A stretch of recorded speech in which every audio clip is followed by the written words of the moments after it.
Occupational থেরাপির উপর। এবং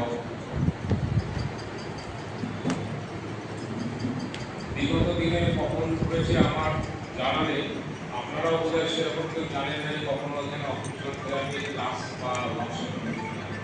আমরা বহু প্রচেষ্টার ফলে আমরা সে সফল হয়েছি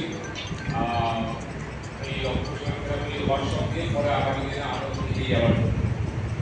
তো প্রথমে একটু দুঃখ প্রকাশ করেই নিই যে আমাদের স্কুলে ৫৬ জন নাম রেজিস্টার করেছিল অকুপেশনাল থেরাপির সুযোগটা নেওয়ার জন্য, কিন্তু আমরা ঘুরে দেখেছি এখনো পর্যন্ত মাত্র ২৫ জন এই হলের মধ্যে আছে।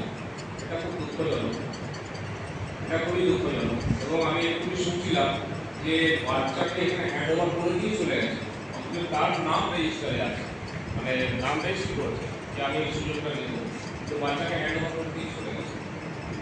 এই যদি মানসিকতা হয় তো এটা আপনারা দেখবেন নিজেরা।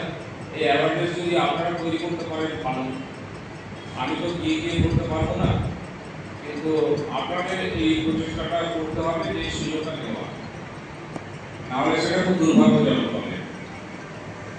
এটুকুই বললাম। যাই হোক, আপনারা যারা এসেছেন তাদেরকে আমি আন্তরিক অভিনন্দন জানাই, ধন্যবাদ জানাই।